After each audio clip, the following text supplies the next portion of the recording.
And welcome to Face Off. France's First Lady is first no more. On Saturday, François Hollande confirmed his separation from his partner Valérie Trierweiler. Pressure had mounted on the French president to clarify the status of their relationship. This after a gossip magazine published photos which appear to show Mr. Hollande had been having an affair with a French actress, Julie Gaillet. Well, France's former Première Dame made her first public appearance on Monday as she arrived in India to support a French charity during a 2-day visit. It's the third time I've come to this country. The first time I came as a journalist, the second as First Lady, and today, qualify me however you like, but I'm very happy to be with you. I wouldn't have missed this engagement for the world. I'm here and I'm very happy to be here. I feel I'm being useful. I don't know what life will hold. I have time. I still have a few years left to live, so I'll take it little by little. In any case, I think it will turn out fine. Don't worry about me. Thank you.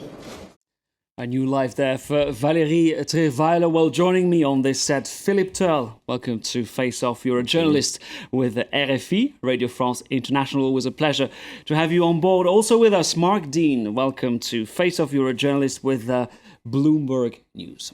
And we'll talk about the fallout from this very crucial weekend. And of course, what a lot of people want to know is that now that the situation has been clarified, is the scandal over?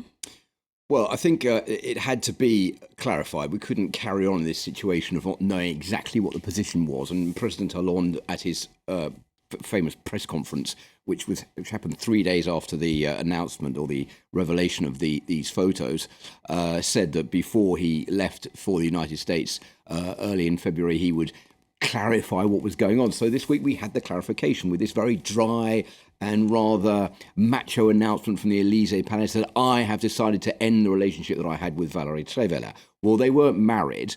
They've been together for about 10 years. So it for many people, it just seemed a little bit too dry and unfriendly, this announcement. Like it should have been, well, we have decided to put an end to the relationship we had. So was it an announcement by President Hollande without the agreement of Valérie Trierweiler, because otherwise it would have been a we have decided to end the relationship? And if President Hollande wanted to end it and she didn't, does that mean that this is going to carry on afterwards because there'll be some kind of court case over what she's allowed to have and what he says she can't have? So it might be over, but I don't think it's entirely over. And of course, outside of France, this story has been giving the international press a field day over the last 2.5 weeks. And I don't think that's going to die down anytime soon. Marc, it's interesting. There's been a lot of discussion over the wording of the statement. I'm reading it. I wish to make it known that I have ended my partnership with Valérie Trierweiler. It really sounds like a unilateral decision. And a lot of people here say it was very abrupt and a bit tactless. Well, what matters for Hollande really politically is to shut the matter down, especially in France. And I think he probably has done it. As Philip says, it's not certain. You know, there could be further revelations. Trierweiler could come up with, cause trouble book. Who knows? She's a journalist. She's a journalist. I think it's journalists are dangerous. Are they? But it seems to be shut down politically for now. And that's what Hollande needed to do. The wording of the statement, yes, I mean, certainly you can call it macho, but, as someone said in my office, who said that guy couldn't make a decision? So at least it's moving on. I don't think, there will be continued to be gossip about this, but I don't think there's a huge appetite in the French public to sort of carry this on as a political scandal. There have been two approaches towards this story. There's the French approach, which is basically, in France, your private life is your private life. You can do what you like, and as long as it doesn't affect your public life, then it's none of our business. But that's not how it's seen from overseas. When you have a private life, obviously you're entitled to it. But when you're a president, it's a bit different because you're elected by the French people, and the French people pay your salary with their income tax, and they pay for your girlfriend to live in the Élysée Palace, and the Élysée Palace is the upkeep of it is done by income tax. So they want to know that you're always there to show an example, to be available when you're needed. And the story of these photographs of Hollande disguised with a crash helmet on his head and a long coat on the back of a scooter in the middle of Paris in the middle of the night, it's just not what a president should be doing when he's in office. Well, that's certainly the opinion of the main opposition party here, the UMP. The leader of the UMP said repeatedly that this story had damaged the reputation of the French president and of France. Let's listen to him. For a month, we only heard about France because of the bad reputation that Dieudonné gave us, or because of the French president's relationship going awry. I'm of course relieved that it's all over. The only thing I can tell you is that the UMP party is focusing on French people's issues, and they're fed up with the never-ending talk about the French president's private life.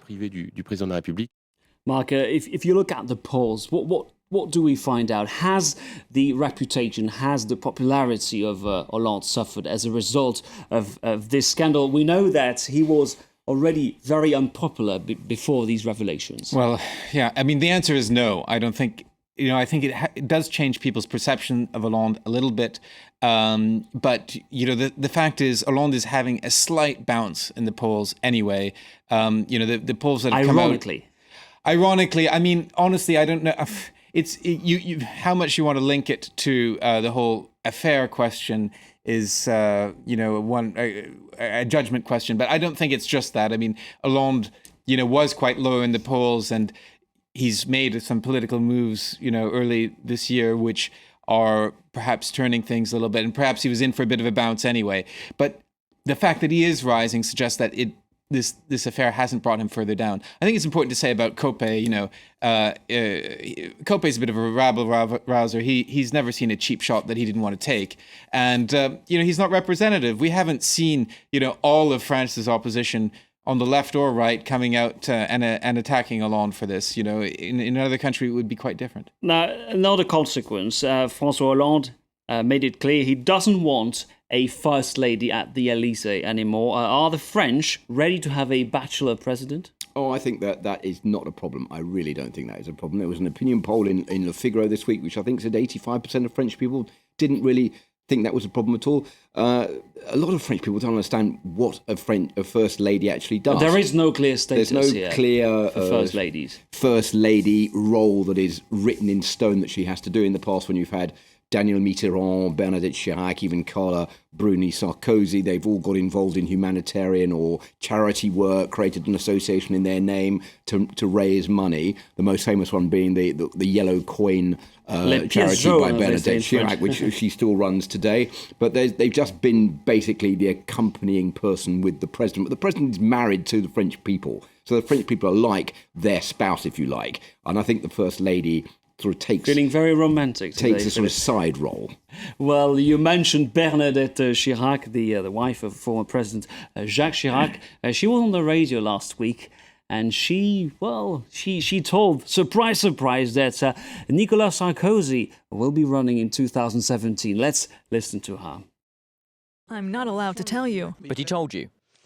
He's going to scold me. I'm not asking you to tell me what he said to you. I'm asking you if he said something to you about his plans. That's the same thing. So the answer is yes. Well, that means yes, surprise. There's an interesting poll this week that shows that 70% of UMP supporters, that's the party of former President Nicolas Sarkozy, say he would be the best candidate to beat François Hollande in 2017. How important is this announcement? Candidates are always popular when they're not candidates.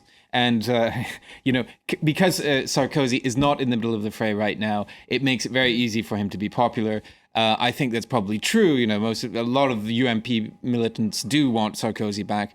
But whether he'll actually get there, we'll have to wait. We'll have to wait and see. Sarkozy has every interest in staying very well away from the fray and just sort of dropping us these little hints here and there and not making any real decision until, the end of 2016. So, we're almost 3 years away from, but we're going to hear this dribble drabble because he clearly wants to do it. Otherwise, we wouldn't be hearing it. Well, one of these hints he allegedly declared one of his supporters this week: "I will land my helicopter in the open field and those who love me shall follow me." Clearly the French president wants to be welcomed as a hero, but his rivals within the party, they want to have a primary. This could pose some problems. Well, there are a whole lot of problems that face Nicolas Sarkozy's possible return. The first one is, when is he going to come back? If he comes back too early, he's going to have to come up with a policy, with some kind of programme to fight the left 2-3 years ahead of the next election. So he can't come back too soon, because he'd be obviously open to criticism about all the policies he's got to come up with the answers to what's going on in this country. So he's got to come back at the right moment, about a year or so before the race.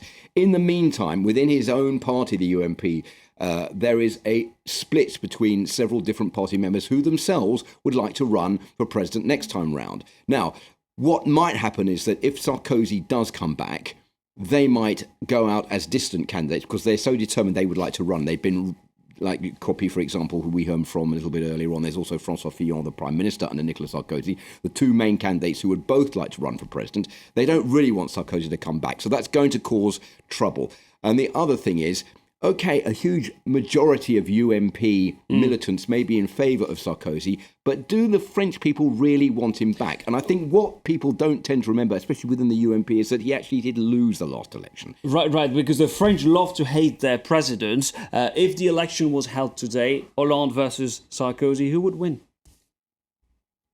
Well, I think Sarkozy would have a reasonable chance, but so would Hollande. You know, look at how the UMP has been divided since Hollande's statement on the economy on January 14th. The right is in a shambles. You know, Sarkozy would like to come back and save everything as the strong man, but it's never that simple. It's never that simple, and the party is divided, the personalities are divided, and ultimately, an election is an election, and once the fight begins, that's when you find out who wins. Now, there may not be primaries either, because Sarkozy won't want to run through primaries, so that's another debate that's going to have to take place. So many different things have got to be sorted out before he can come back. We'll keep it for next time. We'll have to leave it there, gentlemen, as we're running out of time. Thank you very much, Philip Turle and Marc Dean. And thank you for watching this edition of Face Off. Please stay with us for more news on France 24.